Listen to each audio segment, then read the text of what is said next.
Ne aflăm la o discuție cu domnul Radu Hanga, a fost primar al municipiului Câmpia Turzii, care, iată, s-a decis să se întoarcă și să candideze din partea PSD-ului. Am înțeles că deja ați fost numit ca și candidat. Ce v-a făcut să candidați în 2012? Ce v-a convins? De-a lungul timpului mi s-au mai făcut propuneri din partea unor amici, unor prieteni, nu neapărat propuneri instituționale, și din partea unor cunoscuți cu care colaborasem înainte, chiar și în perioada când pusesem în primărie, și care mi-au spus: n-ar fi rău să te gândești să candidezi, pentru că ai avea șanse. Bun, ăsta a fost primul element. Mai departe, eu am o familie care e împărțită în două. În Câmpia Turzii stă maică mea, care are 87 de ani, singură. Mulțumesc. Și mai am băiatul cel mai mic, cu o familie, cu nepoțel și așa mai departe. Deci eu am încă rădăcini și legături aici de familie în Câmpia Turzii. Dat fiindcă maică mea e în vârstă, mi-am pus problema: dom'le, cred că n-ar fi rău, dat fiind, de repet, că are 87 de ani, ar fi cazul, mai mult ar fi cazul să mă gândesc că de la vârsta asta ar trebui să fie supravegheată, ajutată, se poate întâmpla orice. Așa că mi-am pus problema la modul serios a revenirii în Câmpia Turzii, nu neapărat pentru primărie, ci pe motive de familie, iar primăria ar fi un lucru care nu că nu m-ar deranja, chiar mi-ar și conveni, pentru că, deși am plecat din primărie la un moment dat, nu cred, și, mă rog, după cum îmi amintesc că am plecat, n-am plecat cu fluierături în spate, ci cred că am lăsat o imagine bună.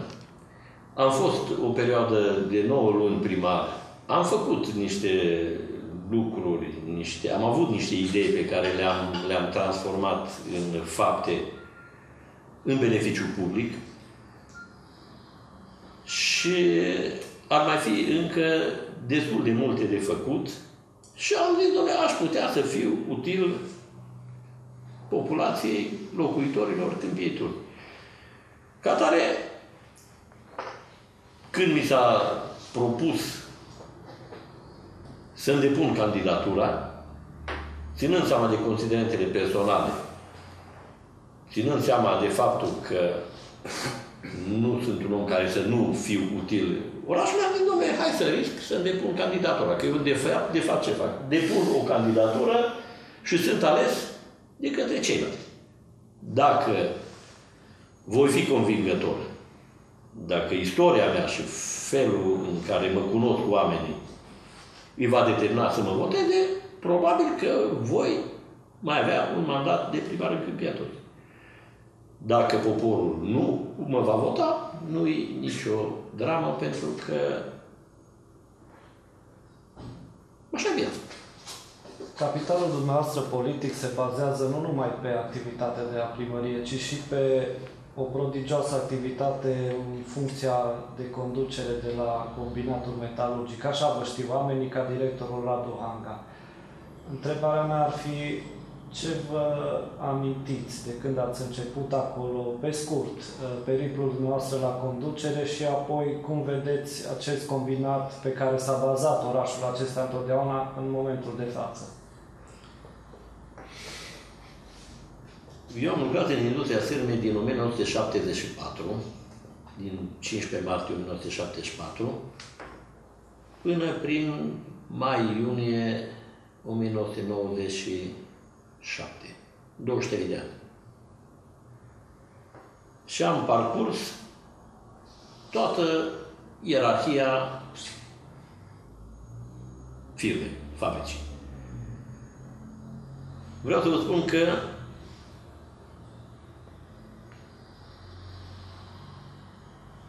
în 77 am primit sarcina, ca să zic așa, de a conduce lucrările de punere în funcțiune a trăgătorii de oțel tare numărul 3. care era o investiție de aproape 1 miliard de lei pe vremea respectivă. Dacă judecăm diferența de cotație a leului atunci și acum, chiar și numai diferența oficială, 1 miliard de lei atunci ar însemna 10.000 de miliarde acum, sau 10.000 de miliarde în lei vechi. Deci o investiție enormă. Și am realizat investiția aia în condiții, zic eu, grele, și am fost șef la secția 9 ani.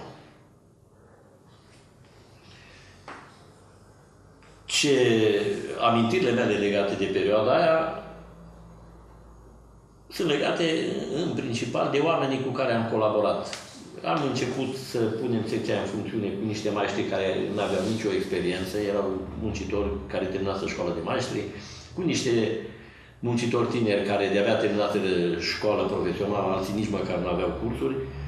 Deci dacă n-aș fi reușit și dacă n-am fi reușit să fim un colectiv și o echipă de oameni care au colaborat bine împreună, care au gândit împreună, care s-au simțit bine împreună, deci dacă n-ar fi fost coeziunea aia internă la nivelul personalului de conducere din secție, zic, probabil că lucrurile ar fi mers mult mai prost. Eu vreau să vă spun că secția respectivă, spre sfârșitul perioadei, devenise și era cotată o secție cu produse de calitate foarte bune, ieșiserăm la export. Deci eu am o amintire frumoasă de perioada aia și de oamenii cu care am colaborat atunci. După aia, în 87, am fost numit inginer șef peste trăgătorii.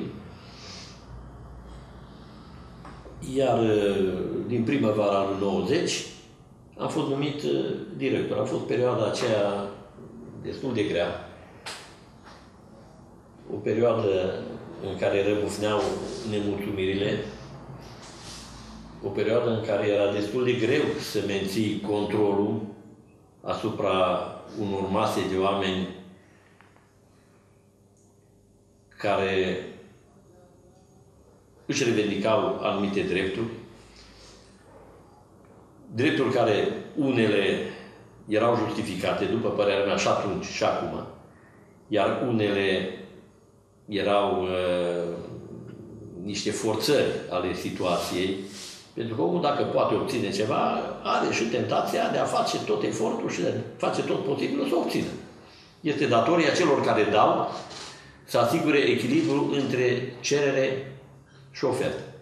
Deci am încercat în perioada respectivă să asigurăm un echilibru între tendințele de revoltă, unele, și nevoile de a asigura conducerea și stabilitatea fabricii. Mi-amintesc că, cu ocazia unei ședințe la sindicat, mi s-a reproșat că cei de la Sticla Turda au forțat conducerea să le dea niște salarii foarte mari. Erau mult mai mari salariile la Sticla Turda în momentul respectiv decât la industria Sârne. Și unul din cei de acolo, uite, domnule, ce salarii au ăștia de la Sticla și noi ce salarii avem.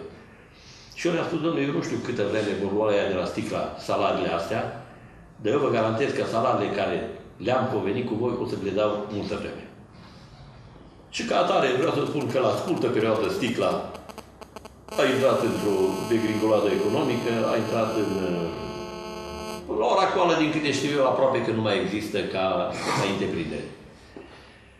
Deci vreau să spun că cu tot climatul ăla dificil din anii aia și cu toată atmosfera aia de revendicări, lucrătorii de la industria Sârmei, despre care am o imagine bună și plăcută,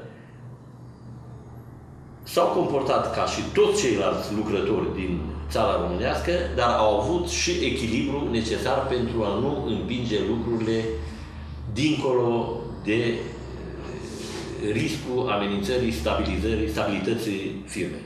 Deci a fost o combinație și un echilibru între nevoia lor de trai mai bun și respectul și grija pentru fabrica care le asigura nivelul de trai care era capabil să-l asigure. Deci a fost un echilibru între dorința oamenilor și înțelegerea necesității de a asigura totul stabilitatea firmei.